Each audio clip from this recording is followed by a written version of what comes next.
A professora Lourdes é do Departamento de Sociologia da UNB, graduada em Ciências pela Federal do Rio Grande do Sul, mestre em Sociologia pela UNB, doutora em Antropologia pela Universidade René Descartes de Paris, pós-doutorada na área de Sociologia do Conflito. Eu não sei nem pronunciar direito aqui essa outra escola de Paris, mas a professora pode falar aqui para nós depois. École des Hautes Etudes em Ciências Sociais. E pós-doutorada também pela Faculdade de Psicologia e Ciências da Universidade do Porto, de Portugal. Eu queria então introduzir na conversa a professora Lourdes. Eu já falei aqui de você, né, mas sim, gostaria também de ouvir de você mesma. Quem é a professora Lourdes, né, aqui para nós na tela da TV? Bem, inicialmente eu cumprimento a todas as pessoas, tanto meus colegas que estão aqui na tela comigo compartilhando, como todas aquelas pessoas que estão nos escutando, mulheres e homens, jovens, etc. Eu acho que a oportunidade desse debate é extremamente importante e eu gostaria muito de agradecer ter lembrado meu nome para participar. Tenho muito prazer em estar com a Mariana e também com a professora Vilmara, que eu conheço, a pessoas que estão muito queridas. E eu, então, eu sou, coincidentemente, nesse mês de agosto, fará 44 anos que eu sou professora universitária. Entrei na universidade no dia 29 de agosto de 1977. Antes mesmo, eu dava aula no ensino de primeiro grau na cidade de Porto Alegre, de onde sou originária. Por que estou dizendo isso? Porque desde os anos 70, no final dos anos 70, é que eu milito como acadêmica e como militante feminista na questão da violência contra as mulheres. Esse sempre foi meu tema, esse foi o motivo das minhas pesquisas. Então, eu me considero uma pessoa que acumulou uma reflexão sobre essa questão, por um lado, por outro lado, uma professora que, de alguma maneira, contribuiu para a formação de outras profissionais, tanto acadêmicas, como no campo da justiça, como no campo das políticas, e trabalho sobre o combate à violência das mulheres. Eu fiz parte do consórcio de elaboração da Lei Maria da Penha a partir dos anos 2004, 2005 e 2006, quando que sou até hoje, representando o NEPEM, que é o Núcleo de Estudos e Pesquisas sobre as Mulheres, da Universidade de Brasília, e, bem, desde lá também, a Lei Maria da Penha faz parte das minhas pesquisas.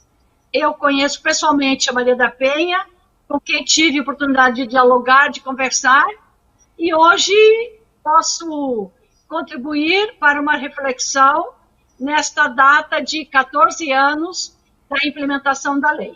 Porque a Lei Maria da Penha não caiu do céu, né? Como vocês duas já falaram aqui dessa luta, né? Ela foi muito menosprezada quando foi fazer a denúncia na justiça brasileira e teve que recorrer ao Centro pela Justiça e o Direito Internacional e ao Comitê Latino-Americano e do Caribe para a Defesa dos Direitos da Mulher.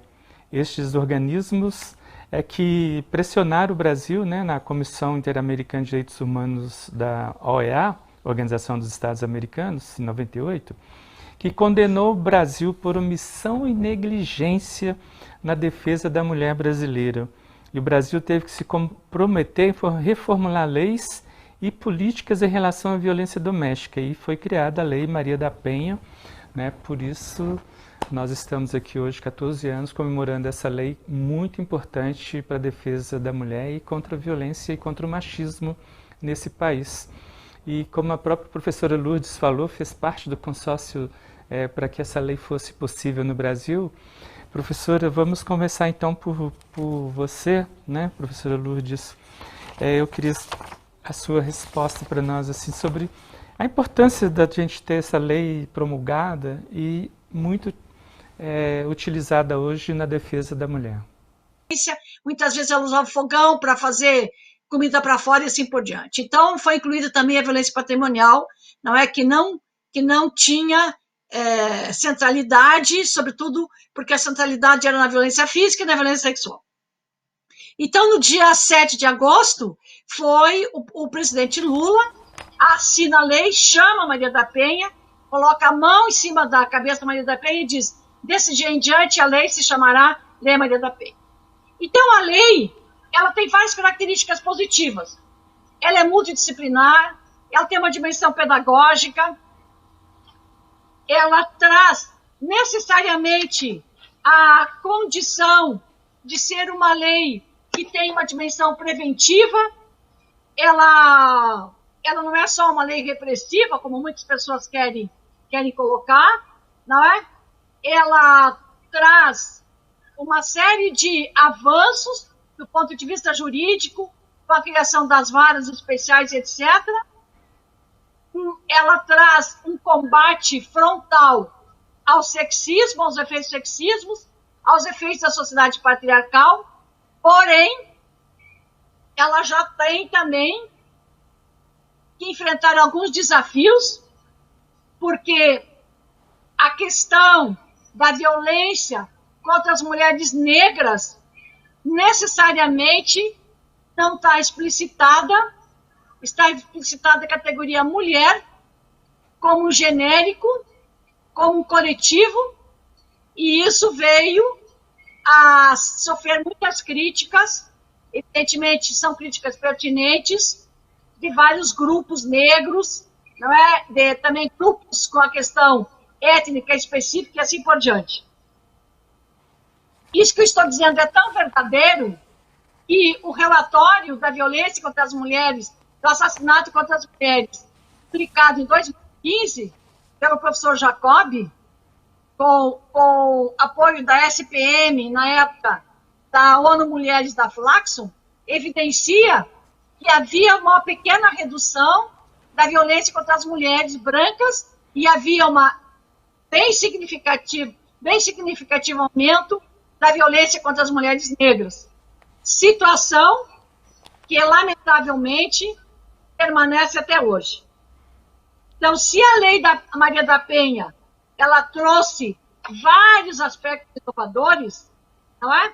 Questionar a subalternidade das mulheres, questionar a exclusão das mulheres, questionar a fala das mulheres, a não credibilidade na sua fala, a suspeição sobre a sua fala, a condição de acolhimento das mulheres, de escuta das mulheres, a criação de uma série de serviços que foram implementados pela SPM, o LIP 180, o pacto que ocorria a nível municipal, estadual e federal, os organismos de política para as mulheres, uma série de outros que eu poderia citar aqui, ela também, não é?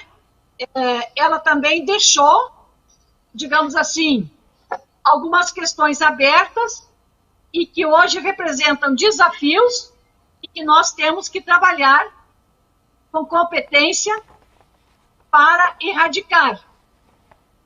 Ela não deixa de ser uma lei que tem uma outra perspectiva civilizatória.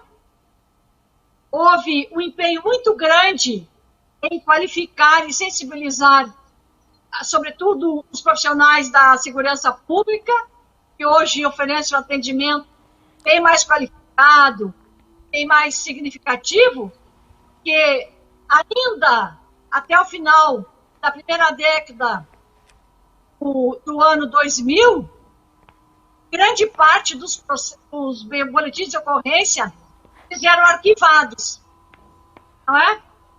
E depois da Lei Maria da Penha, esse arquivamento já não pode mais ocorrer. Há inovações jurídicas que possibilitam que se arquive, que a mulher vá lá e retire a queixa. Em 2012, o Supremo Tribunal Federal botou a condição de constitucionalidade da Lei Maria da Penha.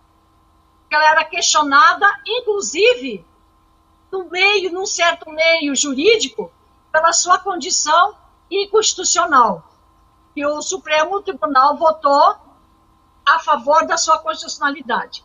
Bem, nós temos, em princípio, muitos avanços, muitas medidas protetivas, etc. Os maiores desafios, e aí eu concluo essa parte para depois retomar se for o caso, os maiores desafios se colocam em 3 eixos, do meu ponto de vista. Primeiro, que apesar de ter aumentado a denúncia, não significa que todas as mulheres vítimas de violência doméstica ou no espaço público, ou violência sexual, violência moral, violência patrimonial, etc., tenham condições de denunciar. Uma política que a Secretaria tinha feito era a Casa da Mulher, mas infelizmente não se espalhou por todo o território nacional, onde que agrupava os trabalhos. O segundo eixo, não é ainda uma falta de sensibilidade, é necessário ainda uma falta de sensibilidade maior, mais complexa, tanto no âmbito da segurança pública, quanto no âmbito do judiciário.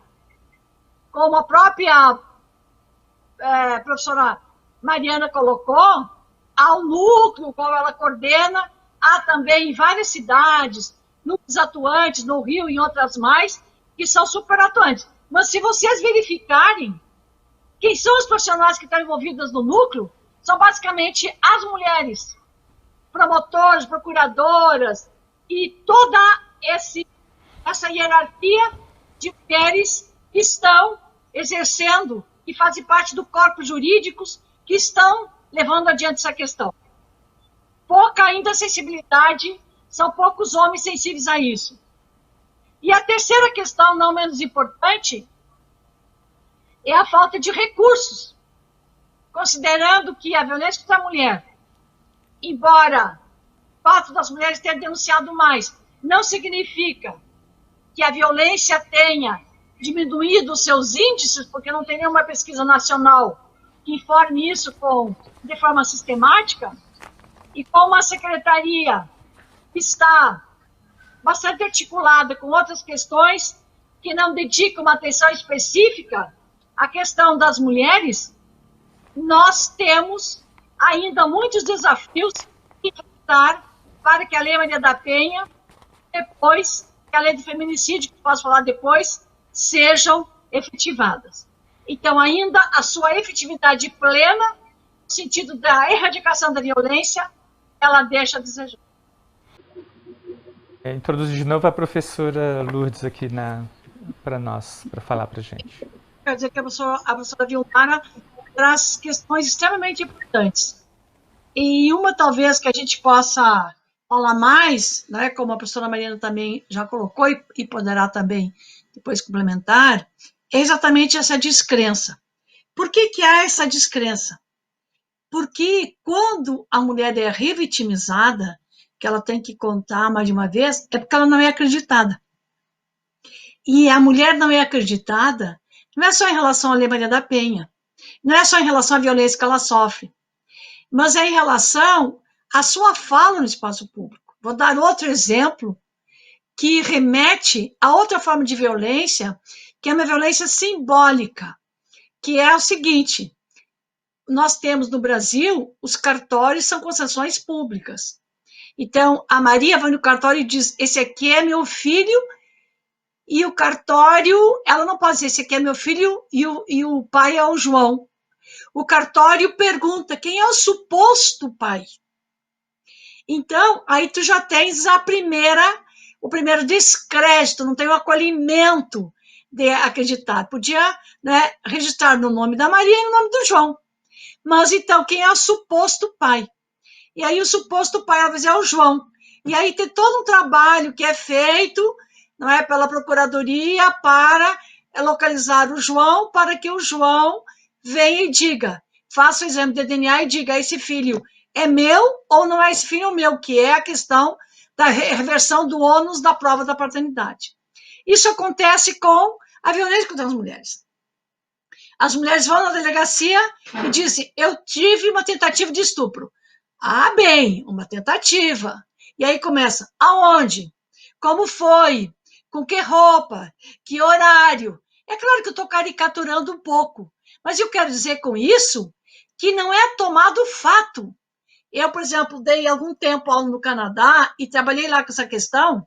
Chega uma prostituta, registrada, prostituta, tive uma tentativa de estupro.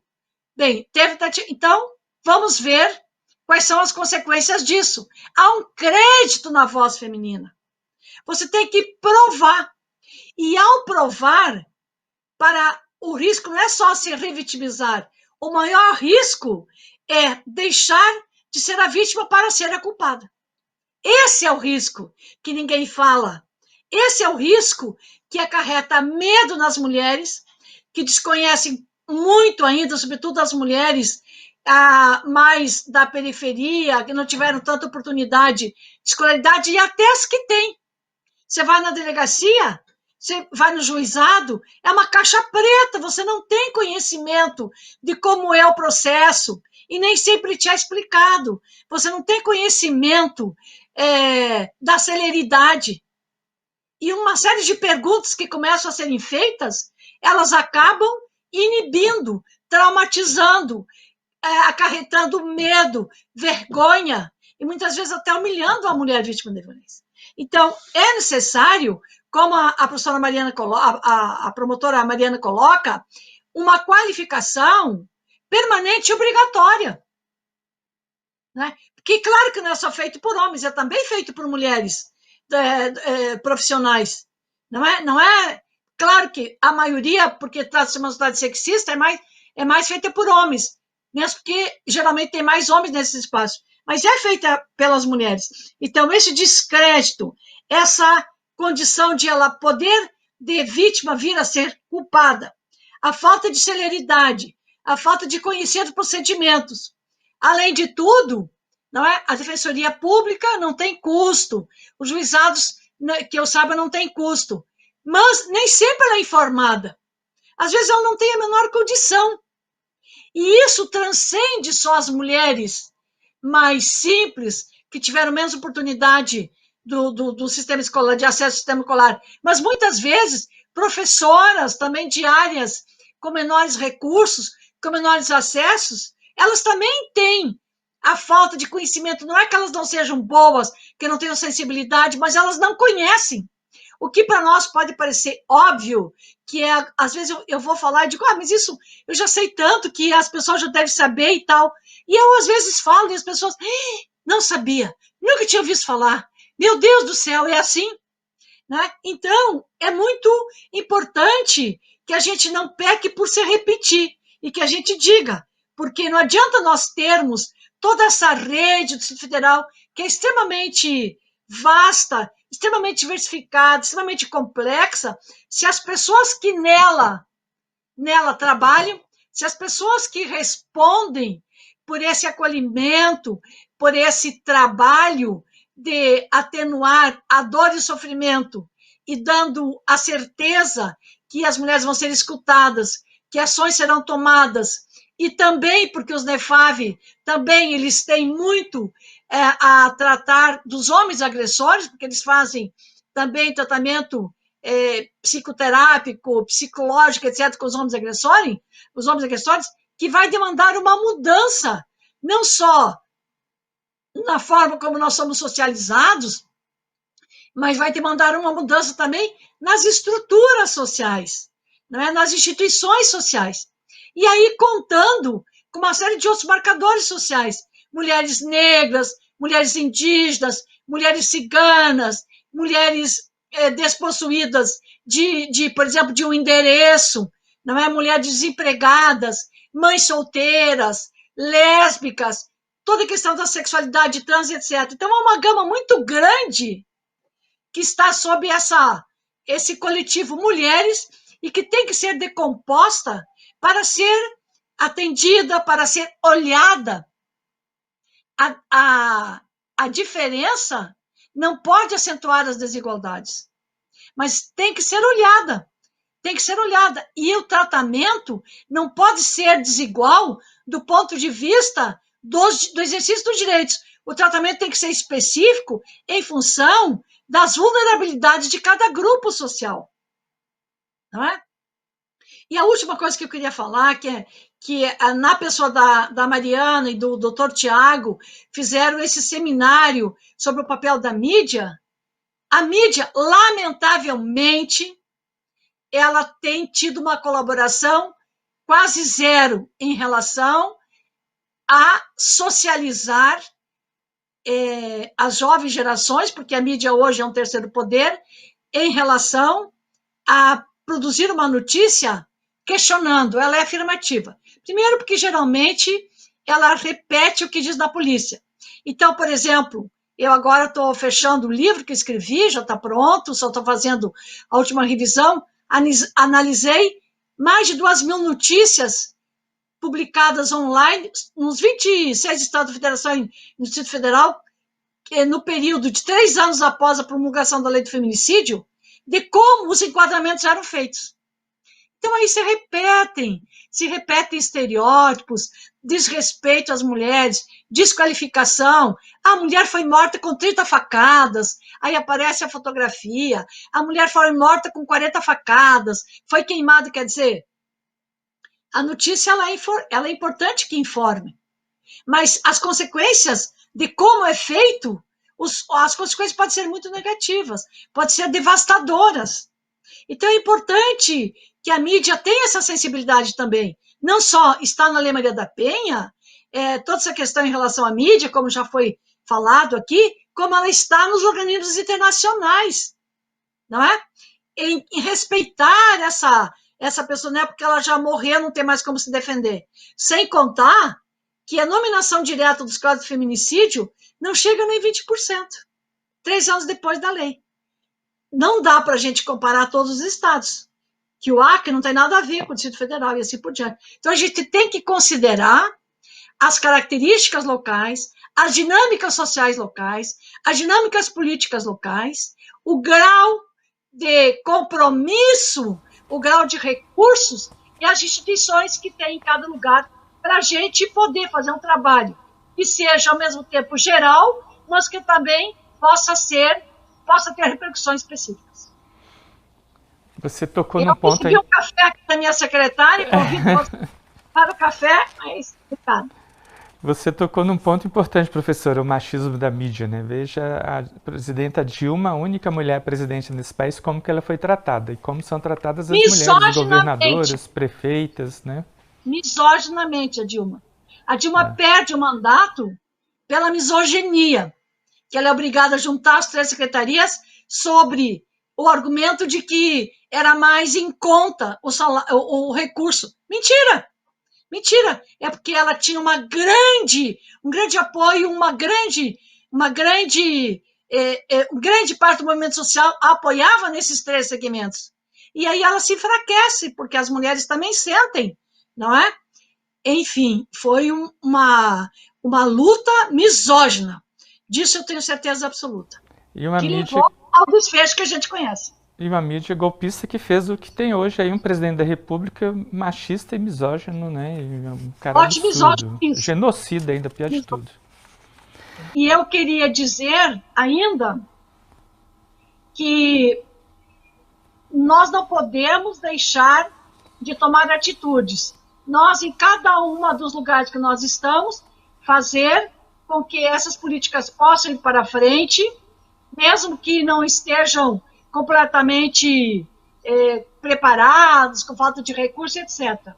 Porque o que está acontecendo nesta conjuntura, com o aumento da violência contra as mulheres durante o período do Covid-19, todo mundo está dizendo que há um aumento da violência. E eu levanto uma hipótese dizendo o seguinte: era uma violência que estava represada, porque homens e mulheres não compartilhavam a vida 24 horas.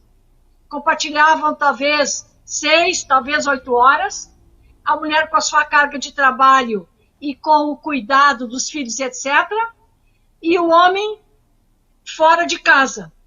E essa potencialidade nas relações e nas dinâmicas entre os gêneros, que não estão organizados, ou melhor, não estão preparados para conviverem com respeito ao outro, às desigualdades, e enfrentando as dificuldades, seja do desemprego, seja da falta de recursos, etc., ele traz como única forma de resolver esse conflito a violência.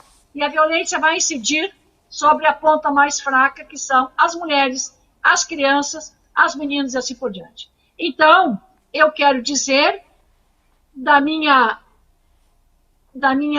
de me congratular com vocês por esse trabalho que vocês estão fazendo e dizer que quando a gente puder, não é, trabalhar no sentido de combater essa violência, em qualquer mecanismo que for, é uma atitude que está valendo. Muito obrigada.